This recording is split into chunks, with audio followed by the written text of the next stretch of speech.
Videos देखने के लिए सब्सक्राइब करें जनसत्ता.com, बेल आइकन दबाकर पाएं लेटेस्ट नोटिफिकेशन। नमस्कार, जनसत्ता में आपका स्वागत है। अफसर या अधिकारी जो किसी भी राष्ट्र की नींव कहलाते हैं, जो कानून के दायरे में देश को चलाते हैं, उन अधिकारियों पर अधिकार के लिए सरकारों में जंग छिड़ जाए तो क्या होगा। हमारे देश में ऐसे कई मौके आए जब अफसरों के लिए केंद्र और राज्य सरकारों में टकराव हो गया।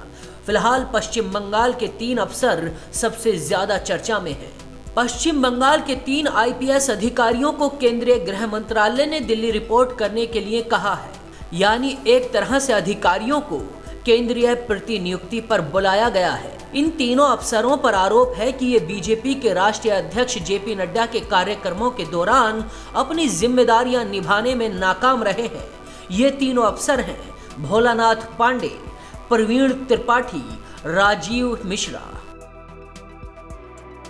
इन तीनों अधिकारियों को 9 और 10 दिसंबर को बीजेपी अध्यक्ष नड्डा की राजनीतिक रूप से संवेदनशील पश्चिम बंगाल की यात्रा के दौरान उनकी सुरक्षा की जिम्मेदारी सौंपी गई थी।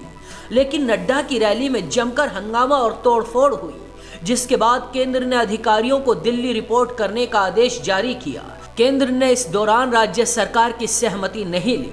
निर्धारित प्रक्रियाओं के तहत केंद्र और राज्य दोनों की सहमति से ही किसी अधिकारी को केंद्र की प्रतिनियुक्ति पर भेजा जाता है। इसके पहले गृह मंत्रालय ने राज्य के मुख्य सचिव और पुलिस महानिदेशक को तलब किया था और जैसी की अपेक्षा थी, मुख्यमंत्री ममता बनर्जी की इजाजत न मिलने के कारण इन दोनों ने दिल्ली आने से इनकार कर दिया था। इस बार भी ममता सरकार इसी राह पर है।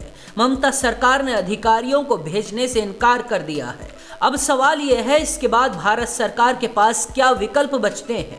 क्या कोई तरीका है जिसके जरिए राज्य सरकार को मजबूर किया जा सके? क्या आदेश का पालन न करने पर अफसरों को दंडित किया जा सकता है?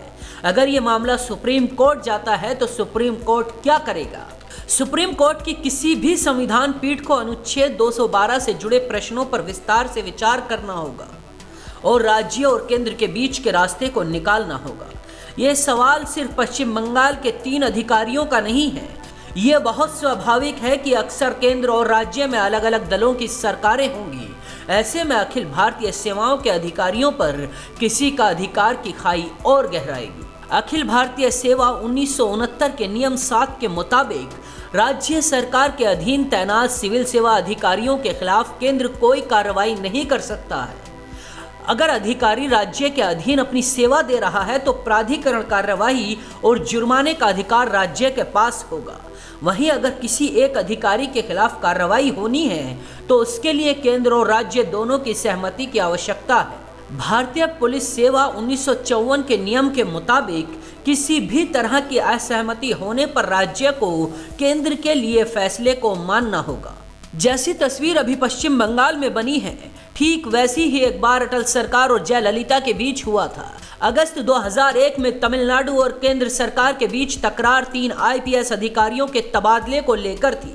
केंद्र इन अधिकारियों को केंद्रीय सचिवालय में नए पद पर तैनात करना चाहता था, लेकिन जयललिता ने इन्हें भेजने से इनकार कर दिया था।